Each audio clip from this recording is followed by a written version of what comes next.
bareng Puskesmas Langgar bersama saya Devina Barwati. Di Bisik ini kami akan membahas seputar informasi mengenai kesehatan. Nah, ini lanjutan dari video kemarin ya Mbak, mengenai ASI, karena saya rasa masih ada yang harus ditanyakan nih, jadi kita bikin lagi part 2-nya. Oke, jadi kemarin saya tuh lupa menanyakan ada nggak sih manfaat ASI eksklusif itu bagi ibunya ataupun bagi keluarganya. Siapa dulu ini? Saya. Kemarin sebenarnya udah dijelasin ya tentang manfaat ASI bagi ibu dan bagi bayinya.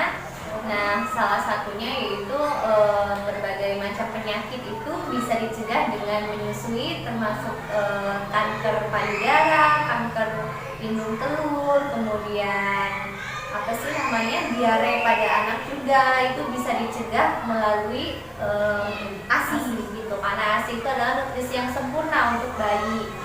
Dan kalau misalkan dilihat dari segi ekonomi, itu ASI tentunya sangat hemat sekali ya, karena kan kita bisa lihat gitu harga untuk susu formula satu dus kecil aja atau satu kaleng bisa dicek aja di minimarket atau supermarket itu berapa, dikalikan berapa hari.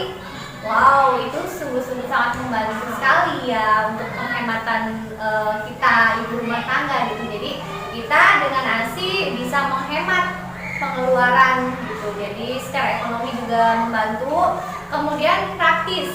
Nah, kalau misalkan malam-malam anak kita lapar, nangis gitu, kita nggak usah repot-repot tuh nyiapin botol, kemudian kita ngaduk-ngaduk susu formula, terus nggak perlu juga kita masak air gitu. Tinggal kalau anak nangis langsung susui, gitu.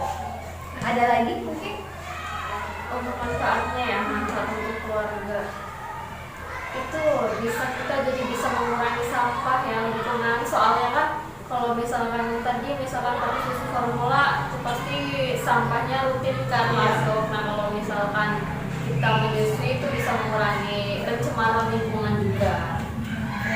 Lumayan ya manfaatnya dari segi ekonomi, dari segi kesehatan lingkungan, pencemaran lingkungan juga sangat banyak manfaatnya. Kalau masalah-masalah lain selama menyusui gitu. Masalah menyusui itu banyak ya, soalnya yang pertama itu biasanya putingnya itu kecil atau terbenam. Terus yang kedua ada puting yang lecet. Mau langsung tipsnya apa? Boleh. Masalahnya dulu. Dari masalah lanjut kasih tipsnya gitu, biar sekalian aja biar lengkap. Yang pertama biasanya sering itu terutama anak yang kelahiran pertama ya, itu biasanya putingnya kecil atau terbenam. Nah, untuk tipsnya gimana? Jadi gini, kalau misalkan saya terutama ya karena bidan desa, jadi sering kunjungan lah ke ibu nifas, ibu yang baru melahirkan, apalagi anak pertama itu rata-rata ibu nifas yang puting susunya terbenam atau misalkan kecil itu tidak percaya diri untuk menyusui anaknya. Kenapa? Karena ibu dan keluarga beranggapan bahwa menyusui itu hanya melalui puting susu saja. Perlu ibu-ibu ketahui juga, teman-teman ketahui di sini ya. Jadi menyusui itu tidak hanya di puting susu ibu, tapi menyusui itu berada di daerah areola, yaitu daerah yang hitam-hitam yang ada di payudara gitu. Jadi ibu-ibu yang memiliki puting terbenam ataupun puting susu kecil itu tidak usah ragu untuk menyusui. Kita harus percaya diri karena menyusui itu tidak di puting susu tapi di daerah areola. Jadi untuk ibu-ibu yang sekarang masih khawatir dengan kondisi payudara dengan puting susu terbenam ataupun puting susu yang kecil, tidak usah ragu, susui terus anak kita di daerah areola. Nanti lama-kelamaan puting susunya juga nanti menonjol sendiri begitu. Itu tadi tentang masalah yang pertama yaitu puting kecil dan terbenam ya. Yang kedua itu masalahnya puting yang lecet. Sering nih ibu menyusui yang keluhan puting lecet itu biasanya pertama perbaiki dulu posisi dan pelekatan seperti yang sudah dijelaskan di part pertama itu. Kita perbaiki dulu. Kalau sudah terjadi putingnya lecet itu air susu kita dikeluarin sedikit aja, terus diolesin sesering mungkin, diolesin di bagian yang lecet supaya itu ASI itu ada apa ya, ada kandungan untuk mengobati yang luka. Nah iya, jadi manfaat itu ASI juga bisa mengobati bagian yang luka, jadi bisa kayak 2 jam sekali lah sering diolesin itu, nanti lama-kelamaan juga akan sembuh. Ya rasanya itu memang sakit banget, perih gitu kalau misalkan lagi lecet terus kita nyusuin. Apa ya, kita kuat-kuatin diri aja, kita bisa kok, walaupun sedang kondisi sakit juga menyusui, ingat aja ini tuh perintah Allah gitu aja. Nah, ada tambahan nggak Bu? Oh iya, buat ibu-ibu yang sudah terlanjur karena puting susu lecet tidak menyusui anaknya selama beberapa hari, itu ASI yang ada di dalam payudara kita itu, yang masih ada di dalam payudara itu tidak akan pernah basi. Jadi ASI yang masih ada di dalam payudara itu tidak akan pernah basi. Jadi jangan ragu-ragu untuk sering menyusui, dan susuilah kembali dengan payudara yang kemarin-kemarinnya terlanjur stop gitu untuk disusukan ke anak. Jadi nggak ada tuh istilah ASI basi gitu. Yang ada ASI basi kalau sudah diperah terus kita biarkan di suhu ruang gitu terlalu lama, nah itu namanya ASI basi. Tapi kalau misalkan ASI masih berada dalam payudara kita, itu tidak ada yang namanya ASI basi. Jadi jangan ragu-ragu untuk selalu memberikan ASI pada bayi kita.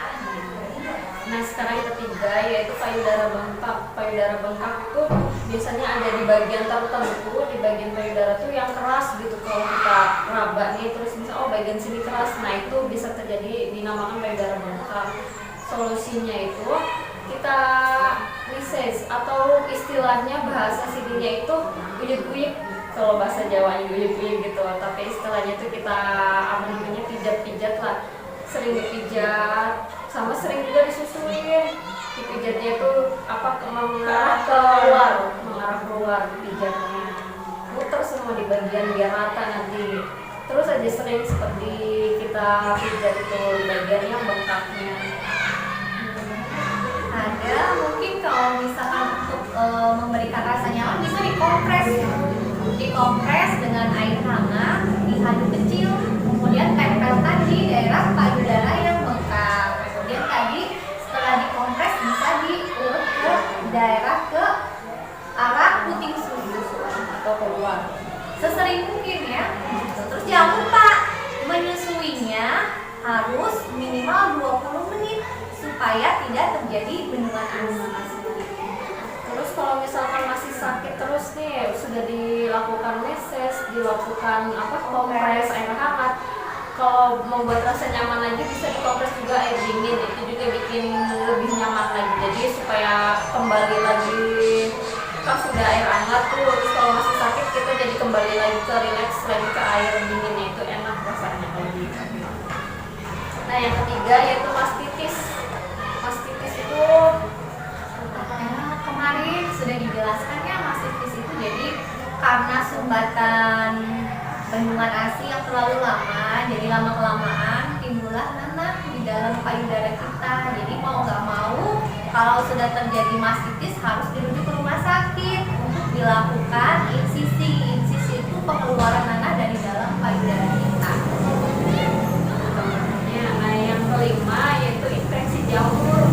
Biasanya kayak ada putih-putih di bagian puting gitu yang muncul, kecil gitu warnanya putih. Nah itu bisa jadi karena infeksi jamur. Cara penanganannya hampir sama dengan payudara bengkak, jadi lebih sering disusui, terus dipijat gitu ke arah keluar kayak gitu. Itu hampir sama. Nah sekarang itu masalah yang keenam. Yang keenam itu masalahnya produksi ASI terlalu sedikit. Jadi terlalu sedikit itu jadi si ibunya tuh kurang pede gitu, dia mengisi tapi merasa sedikit ASINya, padahal itu bisa jadi persepsi si ibunya saja karena usia bayi itu kan beda-beda untuk asupan ASINya, jumlahnya itu beda-beda. Jadi kalau misalkan bayi masih kecil ya pasti otomatis masih sedikit, tapi kalau misalkan benar-benar iya dia itu produksi ASINya sedikit, ya tetap disusui sering mungkin. Terus tambahnya itu Ya tadi dukungan keluarga terutama ya, dukungan keluarga agar ibu bahagia, karena ibu stres juga bisa mengakibatkan ASI itu tidak keluar atau mampet. Dan terutama dukungan keluarga yaitu menyediakan makanan yang bergizi buat ibu. Jadi ibu juga harus makan makanan dengan gizi yang seimbang, minum air putih yang cukup, bahkan banyak ya, karena kan terbagi dua untuk ASI anaknya. Nah itu kalau sekarang yang ke-7 berarti yang ke-7 itu produksi ASI yang terlalu banyak. Jadi tadi sedikit, sekarang yang banyak. Jadi itu pun tetap menjadi masalah karena bisa jadi si anak takut kesedap nih, khususnya karena alirannya itu biasanya terlalu deras ASI-nya. Itu cara tipsnya itu kalau misalkan kita payudara ASI-nya itu hiperlaktasi namanya, hiperlaktasi, kita bisa menyusuinya itu mengarahin Pengen aja ya Mbak, ya bisa dilihat ada gambaran. Saya ada bayinya soalnya. Iya. Jadi si ibu tuh posisinya berbaring nih. Posisi berbaring, si anak tuh ada di atas perut ibu, nyusunya jadi melawan gravitasi gitu kan. Biasanya kan kalau menyusui gini ya.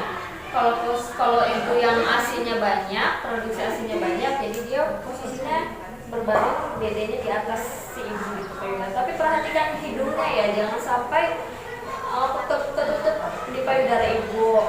Terus bisa juga sambil berbaring seperti ini. Nah kita megangnya itu si dedenya posisinya agak berdiri gitu, yang penting garis lurus. Itu supaya ASI-nya juga keluarnya tidak terlalu deras.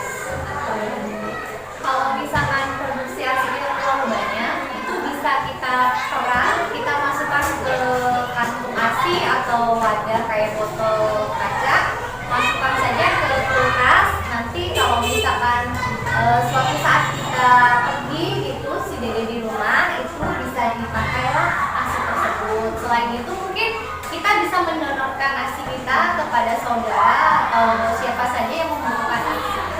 Terus tapi kalau untuk donor yang jarak jauh nih, maksudnya kita nggak kenal nih, itu prosesnya sebenarnya panjang. Tapi ya kita coba donor yang orang terdekat dulu aja, yang kita tahu benar-benar silsilahnya terus kesehatannya juga. Nah sekarang lanjut masalah berikutnya, yaitu saluran ASI yang tersumbat. Jadi keluarnya tuh sedikit, padahal dia itu ada yang tersumbat. Jadi hampir sama seperti tadi yang payudara yang lengkap, itu kadang jadi ada yang tersumbat. Kita lakukan message lagi kan, misalkan nggak keluar tuh ASI-nya, message lagi, terus dikompres air hangat supaya lancar lagi gitu produksinya. Terus yang berikutnya itu sulit menyusui karena ukuran payudara. Kalau yang kecil kan ada ragu pasti ya. Jadi sebetulnya produksi ASI itu tidak dipengaruhi oleh bentuk payudara. Ukuran payudara besar ataupun kecil itu tidak menjamin ASI-nya banyak atau ASI sedikit. Jadi tidak semuanya ukuran payudara yang besar itu ASI-nya banyak, dan tidak semua payudara kecil itu ASI-nya sedikit. Yang mempengaruhi tadi dari hormon oksitosin dan prolaktin. Jadi dari kebahagiaan ibu, dukungan keluarga, dari makanan-makanan yang gizi seimbang seperti itu. Jadi kembali lagi tuh ke persepsi berarti ya. Iya, jadi ukuran payudara sama sekali tidak mempengaruhi jumlah ASI yang kita keluarkan. Tadi itu semua masalah ASI sudah dijelaskan. Jadi sudah lengkap ini ya, berarti alhamdulillah dari video part 1 dan part 2 sekarang sudah lengkap semua penjelasan mengenai ASI eksklusif. Sebelum kita tutup nih, ada nggak sih pesan-pesan lagi atau ada tambahan lagi? Untuk ibu menyusui. Kalau saya sih mungkin nggak bosan-bosan ya mengingatkan kembali, karena anak adalah anugerah terindah yang telah Tuhan berikan pada kita. Jadi kita itu wajib memberikan nutrisi yang sesempurna mungkin untuk anak. Dan nutrisi yang paling sempurna adalah ASI, yaitu air susu ibu. Jadi jangan ragu-ragu untuk memberikan ASI pada anak kita, karena selain ibadah itu juga akan memberikan dampak kesehatan jangka panjang untuk anak kita, masa depan anak kita, masa depan dunia akhirat untuk anak kita. Dalam kalau ngomongin ASI, tambahan laginya itu merasa sendiri gitu. Kita cari aja komunitas yang sama-sama tujuannya tuh ingin memberikan ASI. Misalkan nanti di desa-desa ada kelas ibu hamil, ibu menyusui, nah kita ikut tuh gabung di situ. Jadi kan kita nggak ngerasa sendiri, ada yang lain, kita sharing bareng. Jadi ikutlah kegiatan untuk jadi satu persepsi gitu, ingin memberikan ASI eksklusif. Jadi carilah teman yang bisa mendukung kita untuk memberikan ASI pada anak kita. Posyandu terutama ya. Iya. Jangan ragu-ragu datang ke posyandu deh. Kita pasti ada di situ. Posyandu, puskesmas, jadi Klinik jangan lantasi juga bisa. Iya. Mungkin itu saja ya. Jadi kesimpulan dari part 1 dan part 2, eksklusif itu adalah nutrisi yang sempurna bagi anak karena salah satunya bisa mencegah sindrom kematian. Dan semangat untuk ibu-ibu semuanya. Sampai ketemu di video selanjutnya. Bye-bye. Assalamualaikum.